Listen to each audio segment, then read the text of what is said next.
ज्ञान होते। हा, आता आख्यातिवादी ते सांगतो या सगळ्यांचं मत बरोबर नाही, कारण मी सांगतो तेच खरं आहे. कारण की ज्यावेळेस सर्पाचा भ्रम होतो, जगताचा भ्रम होतो, त्यावेळेस अंतःकरणाची वृत्ती बाहेर जाऊन आणि त्या रज्जू देशापर्यंत जाते.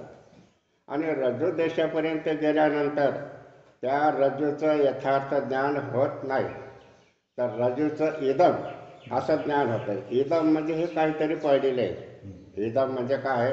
हे काहीतरी पडलेलं आहे असं ज्ञान होतंय. आणि असं ज्ञान झाल्यानंतर ते सांगतात. आणि त्याच वेळी पूर्वी पाहिलेल्या सर्पाच्या ज्ञानाची स्मृती होते, म्हणजे रज्जूचे इदम रूपाने सामान्य ज्ञान, पण ते प्रत्यक्ष आणि सर्पांशामध्ये स्मृती, अशी प्रत्यक्ष आणि स्मृती ही दोन्ही ज्ञाने मिळून हा सर्प आता आहे. हे दोन ज्ञानं म्हणतात. ज्यावेळेस अंतःकरणाची वृत्ती रज्जू देशापर्यंत गेल्यानंतर त्या दोरीचं सामान्य ज्ञान म्हणजे इदम हे काहीतरी पडलेलं आहे. आणि असं काहीतरी पडलेलं असा संशय निर्माण झाल्यामुळं आणि पूर्वी पाहिलेला जो सर्प आहे त्याची स्मृती राहते. त्याचे काय स्मृती म्हणजे केव्हा तरी सर्प पाहिलेला होता आणि पाहिल्यानंतर आणि काय झालं ते पाहत असताना इदम म्हणजे काहीतरी पडलेलं आहे असं पाहत असताना लगेच स्मृती होती. कोणत्या केव्हा तरी सर्प पाहिला होता त्याचं स्मरण होतं त्या ठिकाणी. आणि इदम हे प्रत्यक्ष आहे. इदम हे ज्ञान कसं आहे? प्रत्यक्ष आपण पाहतो हे काय नाही. इदम हे काहीतरी पडलेलं आहे असं सामान्य ज्ञान प्रत्यक्ष आणि ती स्मृती हे दोन मिळून सर्पभास होतो किंवा काय होतं?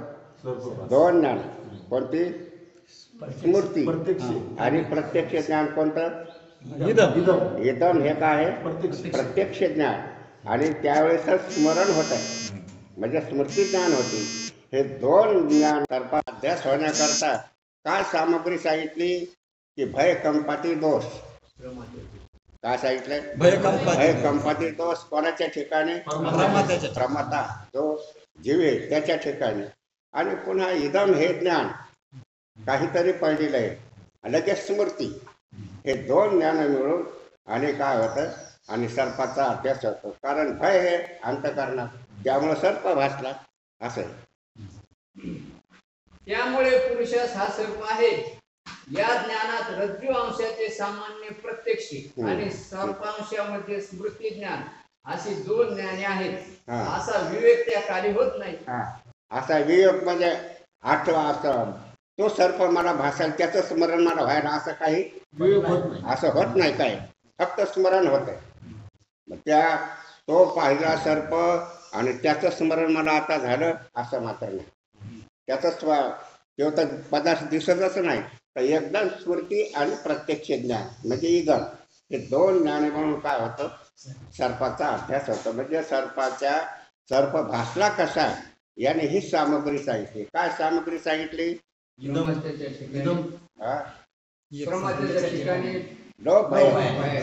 आणि आणि इदम हे प्रत्यक्ष आणि त्या पाहिलेल्या सर्पाचं स्मरण. म्हणजे हे एकदम म्हणजे तो पाहिलेला सर्प दिसत नाही काय नाही, पण त्याचं स्मरण. हे दोन ज्ञान मिळून आणि हा सर्पाध्यास होतो असं सांग. त्या अविवेकासच अख्यातिवादी सांख्य प्रभाकर भ्रम असे म्हणतात. त्यालाच भ्रम असे म्हणतात.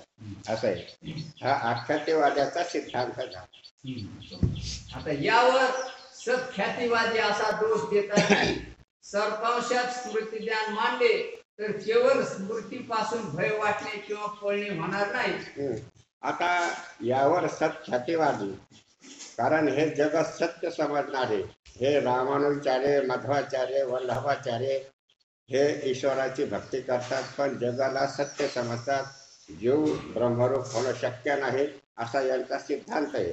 मग त्या सर्पाचा अध्यास कसा झाला ते सांगतात. कारण काय की ज्यावेळेस आपल्याला सर्पाचा अध्यास होतो त्यावेळेस स्मृती होणं शक्य नाही ते सांगतात. यावर सख्यातिवादी असा दोष देतात की सर्पांशात स्मृती ज्ञान मांडले तर केवळ स्मृतीपासून भय वाटणे किंवा पळणे होणार नाही. केवळ स्मृती जर झाली तर त्या स्मृतीपासून भय, लोभ, ममता हे काही त्या ठिकाणी राहू शकत नाही. एखाद्या माणसाला भूत एखाद्या डोंगरात दिसलं त्यावेळेस काय होतं, भय वाटते, माणसं थरकाप शकतो. पण काही 4-2 महिन्यानं, 2 महिन्यानं, 6 महिन्यानं, 15 दिवसानं तो घरात येऊन माणसाला सांगू लागला, तो असं असं होत होतं, त्या फाटीवर बसलं होतं आणि टक्कन उडी खाली मारली त्यानं. असं असं सगळी हकीकत त्या भूताची, सगळी हकीकत तो सांगू लागला. कोणाला सांगू लागला? घरात बसलेल्या माणसाला. किंवा माणसं जमा झाले त्याच्यात गप्पा न गप्पा निघल्या. मग भूताचे बी यानं गप्पा काढली. यानं काय काढली? त्याला भूत दिसलं त्याची गप्पा यानं सांगितल्या, मला असं असं भूत दिसलं, काळं घोर होतं, केस भरते, लांब होते, असं तसं मला दिसलं, मी पळून आलो, असं सांगू लागलं. आणि असं सांगत असताना लगेच भ्याला तो येतो का ते? नाही. मग स्मृती झाली का नाही? मग स्मृती झाली म्हणजे भय वाटलं का? भय वाटलं नाही. आणि त्या आख्यातीवाद्याने काय सांगितलं की लोभ भयादी दोष आणि काय स्मृती ज्ञान आणि प्रत्यक्ष इदम ज्ञान असं त्यांनी सांगितलं होतं. पण हा सत्ख्यातीवाद म्हणतो स्मरण झाल्यानंतर भय वाटणं शक्यच नाही. तो सांगायला आनंदाने सांगायला इथं आणि तिथं भय वाटत होतं. ज्यावेळेस भूत पाहिलं त्यावेळेस काय होतं, याला भय वाटलं. पण इथं आनंदाने सांगू लागला लोकायला, असं भूत पाहिलं मी, असं भूत पाहिलं. मग तो भेटतो का? पळून जातो का? नाही. म्हणजे स्मृती ज्ञानामध्ये भय मानणं हे योग्य नाही असं सत्ख्याती म्हणतो, आख्यातीवादी. पूर्वी कधी अरण्यात वाघ पाहून कालांतराने घरात बसलेल्या पुरुषास त्याचे स्मरण झाले तर त्यास भय वाटत नाही. हा, वाघ पाहिला, लांडगे पाहिले त्यावेळेस भय वाटलं. पण आता म्हणून असा वाघ आलता, ढोर ढोर करत आलता, स्मरण झालं, स्मृती झाली, सांगून आलं लोकांनी. मग त्या स्मृतीमध्ये उठून पळायला का, ते भय वाटायला का? नाही. स्मृती ज्ञानामध्ये भय वाटणं शक्यच नाही. किंवा तो पळतही नाही असा अनुभव आहे. आणि सर्प ज्ञानाच्या वेळी तर पाहणारा भय वाटून तो पळूही लागतो. ज्यावेळेस सर्पज्ञान झालं त्यावेळेस तो जागीच बसतो. असं आहे का काय? लगेच तो पळत हे काय नाही. म्हणजे त्याला भय वाटतं. सर्प दिसल्याबरोबर त्याला भय वाटतं, तो पळू लागतो, बोलतो, सगळं काही करतो. असं आहे. म्हणून सर्पांशात स्मृती मानणे योग्य नाही. शिवाय शिवाय ज्यावेळी रज्जूचे विशेष रूपाने स्पष्ट ज्ञान होते त्यावेळी सर्वांस असे वाटते की मला रज्जूचे ठिकाणी सर्पाची मिथ्या प्रतीती झाली होती. हा, मग असंच काय होतं की जो सर्प पाहिल्यानंतर तो फळत नाही, काही नाही. आणि रज्जूचा सर्पाध्यास झाल्यानंतर आणि काय तो पळतं का? काय तेच वाटत. असा अनुभव आहे. आणि सर्पज्ञानाच्या वेळी तर पाहणारा भय वाटून तो पळूही लागतो. ज्यावेळेस सर्प पाहिला, त्याचं ज्ञान झालं, नंतर तो काय होतो, पळून जातो. म्हणून सर्पांशात स्मृती मानणे योग्य नाही. हा, सर्प अंशात स्मृती मानणं हे योग्य नाही. म्हणजे स्मृती ज्ञान त्याचं खंडित केलं, हे काय नाही. इदम ज्ञान हे प्रत्यक्ष आहे आणि स्मृती ज्ञान हे काय आहे, हे दोन ज्ञान मिळून लोभ भयादी दोष असो ही सामग्री आख्यातीवादीची. पण सत्ख्यातीवादी म्हणतो की स्मरण झाल्यानंतर कोणी पळू शकत नाही, काय नाही. आणि आख्याती म्हणतो की त्याचं स्मरण झालं म्हणून सर्प भासला, हे बरोबर नाही.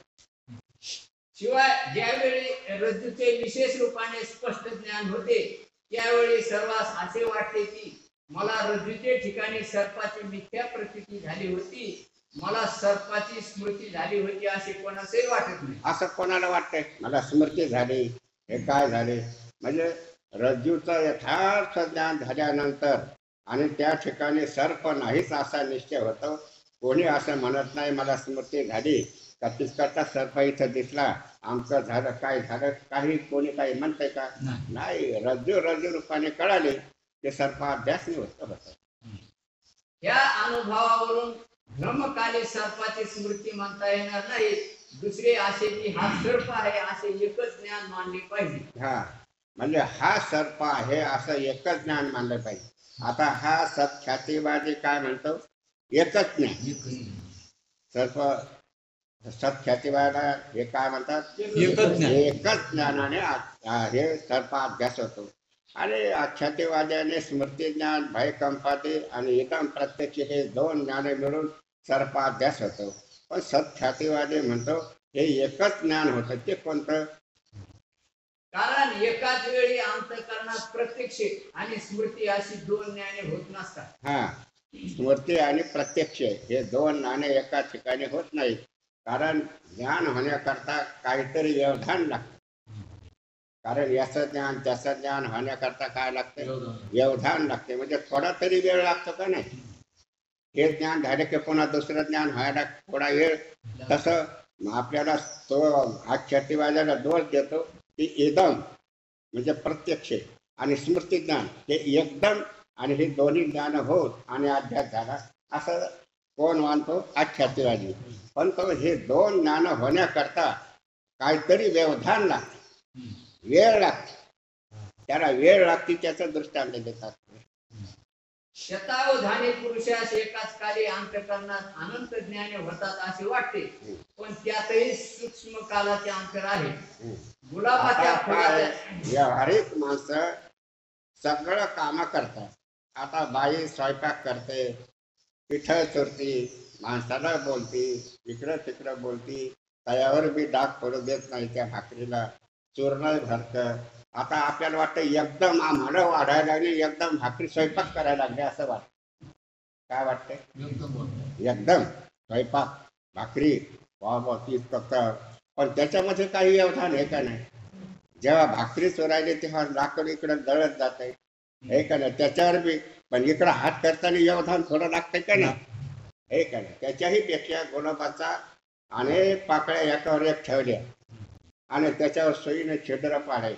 आता पाकळ्या किती सूक्ष्म येतात, मऊ येतात, बारीक आहे असं आहे. पण त्याच्यावर सुईचं अशी टोचरी असताना पहिल्या पाकळीचा छेद झाल्याशिवाय दुसऱ्या पाकळीत ती टोक गेली काय? नाही.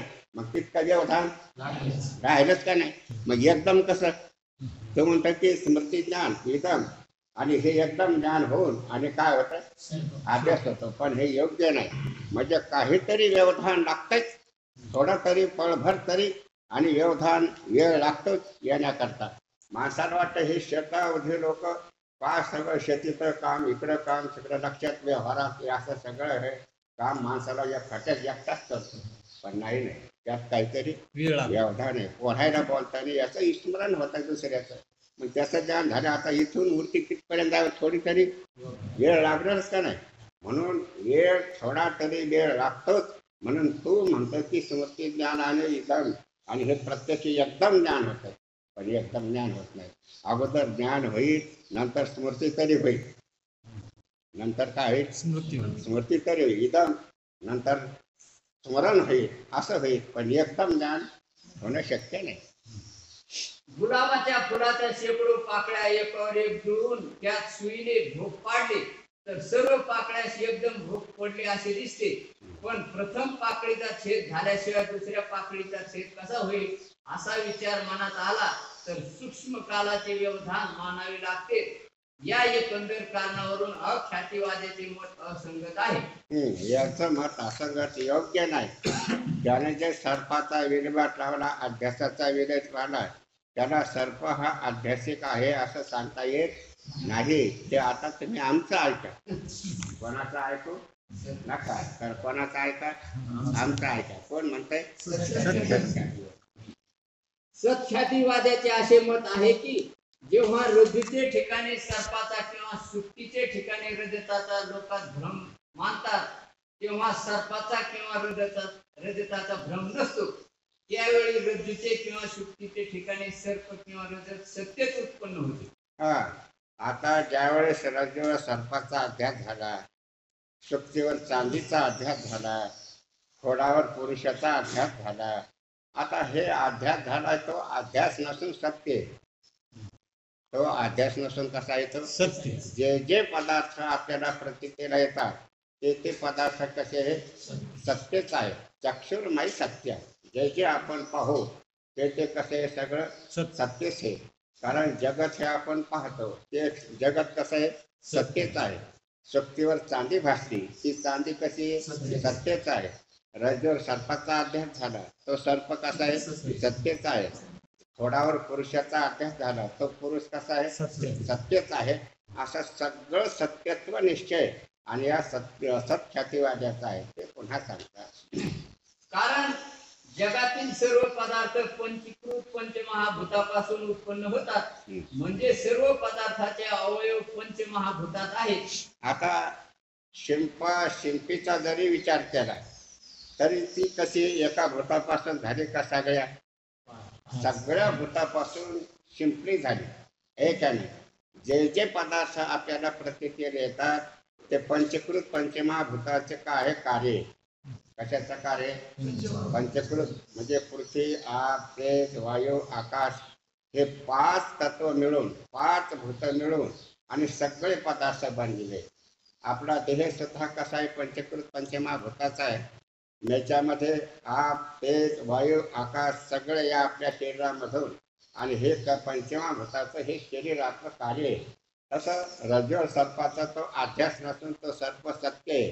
कारण कोणताही शरीर काही असो ते पंचकृत पंचमहाभूतात. आता ज्या अर्थी सर्पाचं शरीर दिसलं त्या अर्थी ते कशाचं आहे?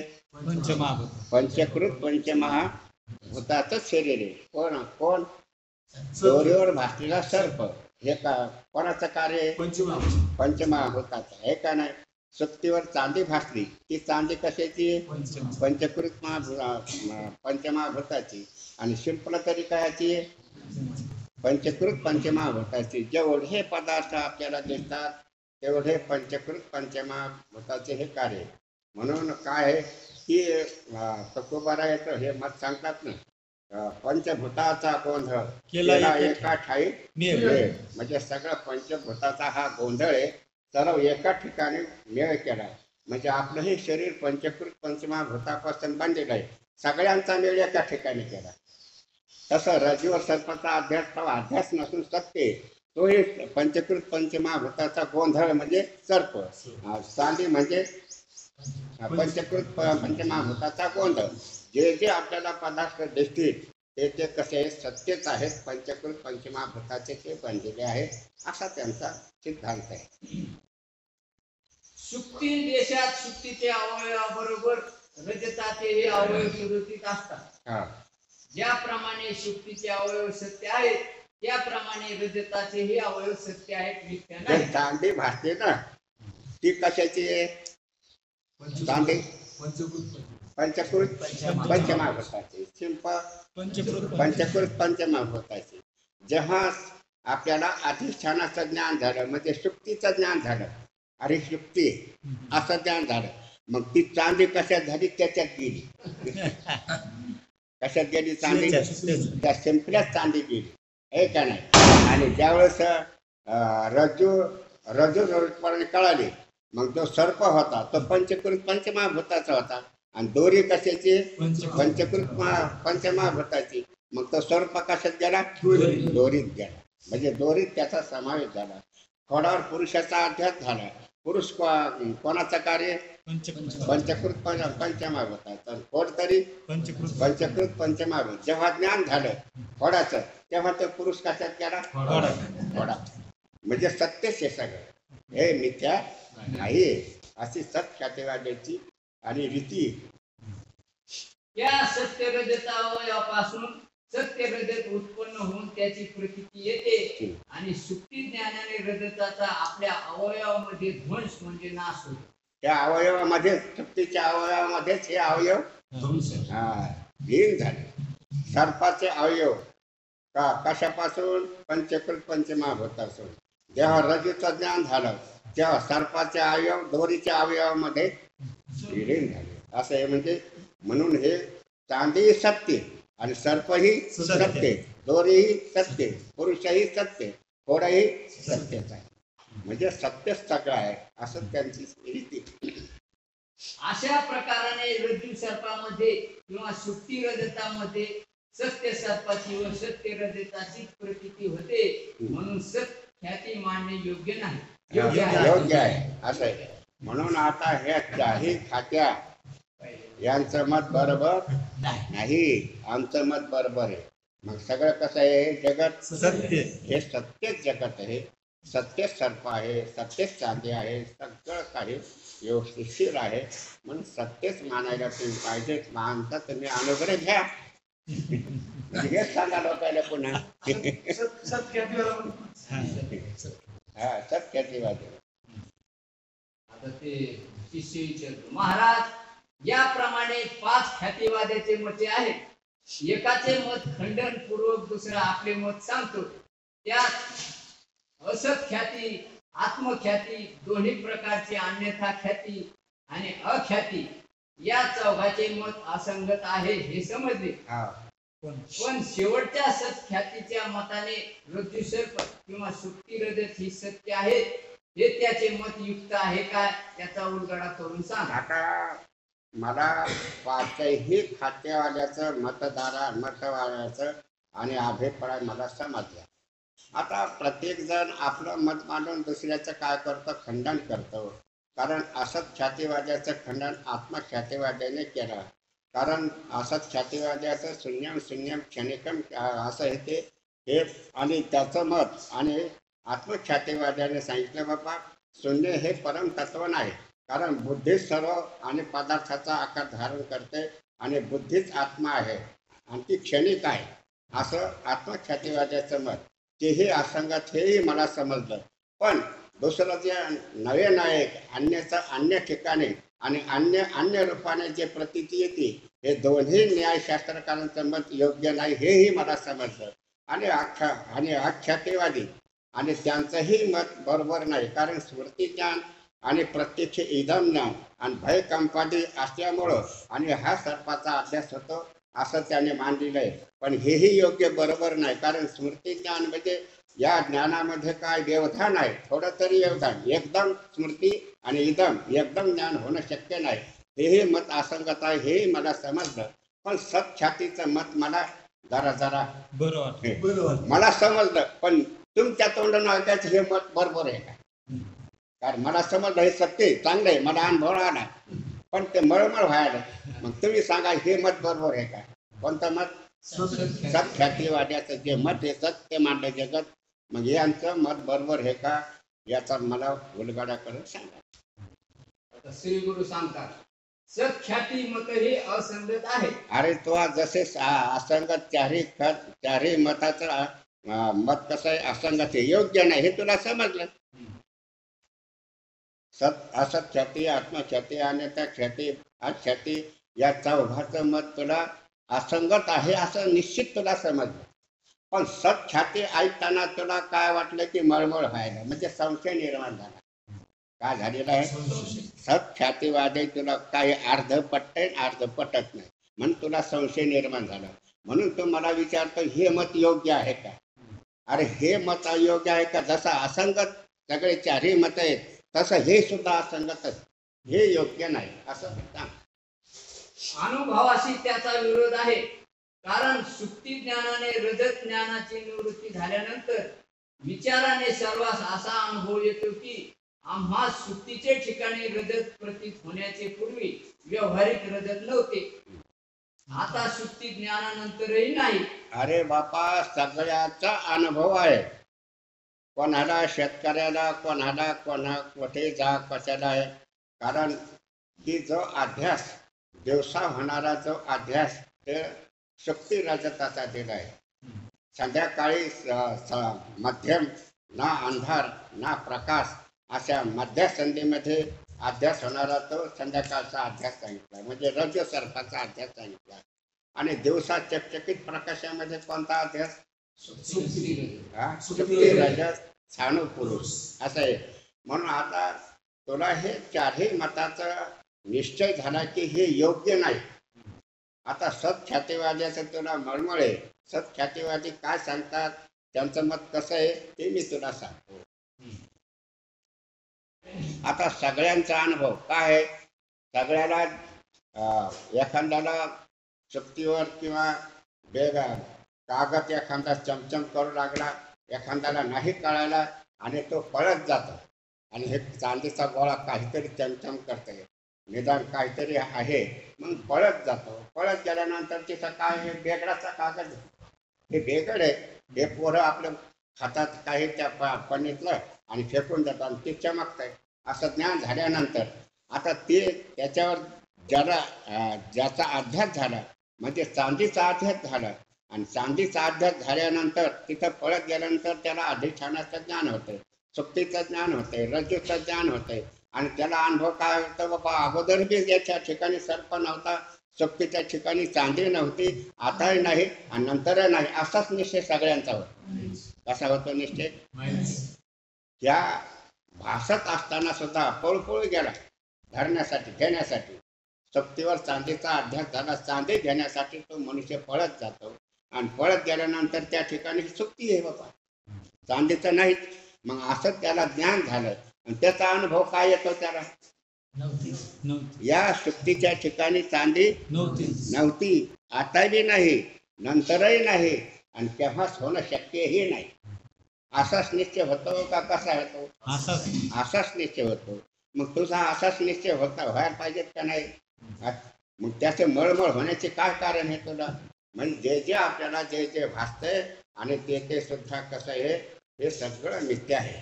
म्हणजे त्या शक्तीमध्ये चांदीचे अवयव त्या शक्तीमध्ये प्रवेश करीत नाही. तर हे सगळं आध्यात्मिक आहे, मिथ्या आहे. सगळ्यांचा अनुभव बापात. हे शेतकरी त्याला वावरात हाणतो पण डोंगरामध्ये त्याला खोडावर भ्रम होतो. त्याला खोडावर काय होतं? भ्रम होतो. आणि इतर माणसाला तो खोडावर भ्रम होतो पण त्या पुरुषाला सत्य समजतो. त्याला मला चोरस येताना पळू लागतं. पण ज्याला नेहमीच अनुभव त्या शेतामध्ये ते खोड आहे बाबा आणि ते खोड मनुष्यासारखं भासतं.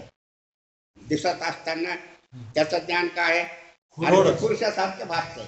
ते पुरुष नाही, ते काय? खोडच हे काय नाही. असा निश्चय सगळ्यांचा आहे बाबा. म्हणून शक्ती जरी ज्ञान जरी झालं शक्तीचं आणि ते अवयव त्याच्यामध्ये जात नाही तर ते कशाही मिथ्या आहे, आध्यात्मिक आहे. इतकेच नाही तर जेव्हा शुक्तीच्या ठिकाणी रजत दिसत होते त्यावेळी सुद्धा त्याचे व्यावहारिक रजत नव्हते. याप्रमाणे रजत ज्ञानाचे पूर्वी म्हणजे भूतकाली, रजत ज्ञानाच्या वर्तमानकाली व सुक्ती ज्ञानानंतर म्हणजे भविष्यकाळी शुक्तीच्या ठिकाणी व्यावहारिक रजताचा त्रैकालिक अत्यंत भावाचा निश्चय होतो. हा त्रैकालिक अत्यंत भावाचा सत्ख्यातीच्या मताने जमत नाही. म्हणून हा आत्यंतिक अभाव सत्ख्यातीवाद्याला पटत नाही. तो म्हणतो सत्यच आहे, हे का नाही? सत्ख्यातीवादा जगत हे सत्य आहे. सर्व जे जे पदार्थ आपल्याला प्रतीत येतात ते सगळे त्रिकला बाधित सत्य आहे असा त्यांचा निश्चय. परंतु हे सत्य नाही, हे आध्यात्मिक आहे असा निश्चय कर. आणि असाच दोष त्यांनी अख्यातीवाद्यास दिला तरी त्याचे सत्ख्याती तो दोष आहे. म्हणून सत्ख्याती मत हे असंगत आहे. म्हणून सत्ख्याती मत हे कसं आहे? असंगत आहे. कारण ज्यावेळेस काय ते पुढे सांगतात. आता शिष्य पुन्हा शंका करतो. शिष्य, महाराज सत्ख्याती मत असंगत आहे तर रज्जू सर्प, सुप्ती रजत यांचे ज्ञानाचे वेळी कोणते मत योग्य आहे ते कृपा करून सांगा. आता सुप्तीवर सर्पाचा चांदीचा अभ्यास झाला, रज्जूवर सर्पाचा अभ्यास झाला, खोडावर सर्पाचा अभ्यास झाला. याच्याविषयी की पाचही ख्यातीवाद्याचं मत आणि तुम्ही म्हणता की हे योग्य नाही.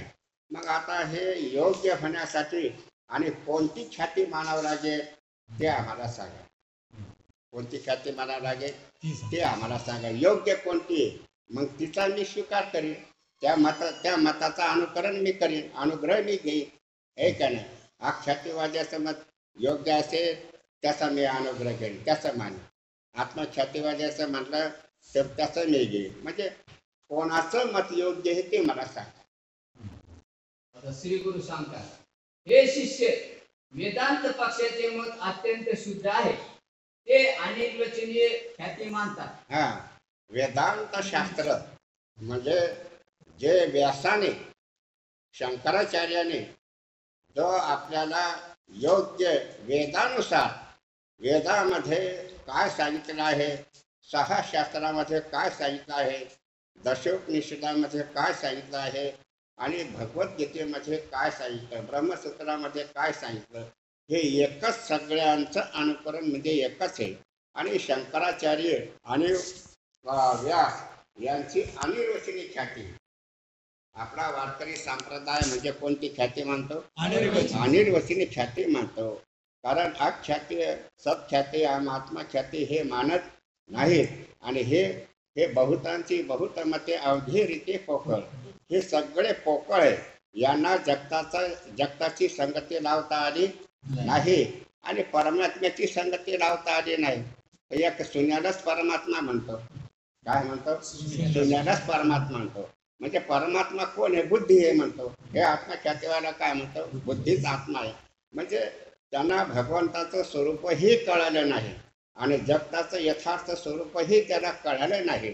ज्याला यथार्थ जगताचं स्वरूप काय आहे, आत्मस्वरूप काय आहे, हे ज्यांना कळून घ्यायचं असेल, ज्यांना मोक्ष प्राप्त करून घ्यायचा असेल, त्याने अनिर्वचनीय ख्याती माना आणि त्याचाच अनुकरण करा.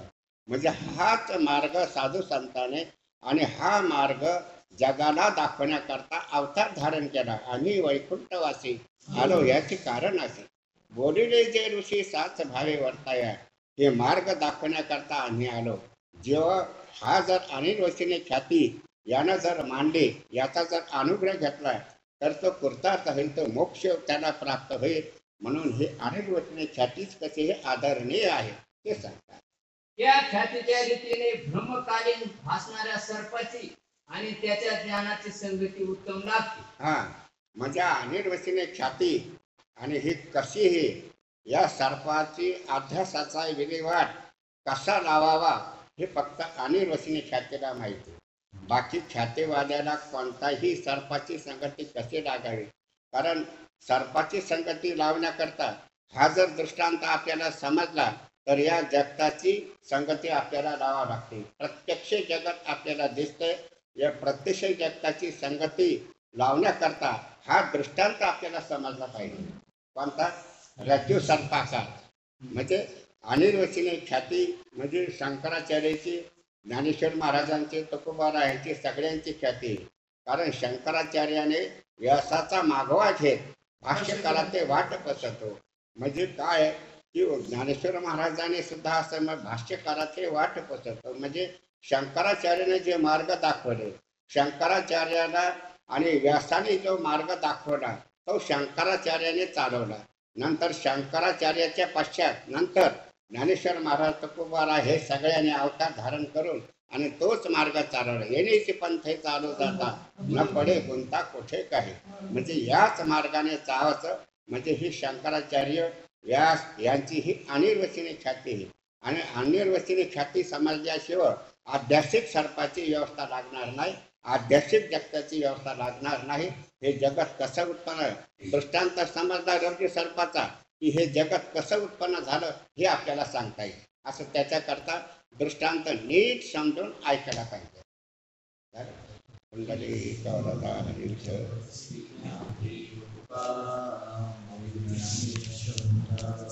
जय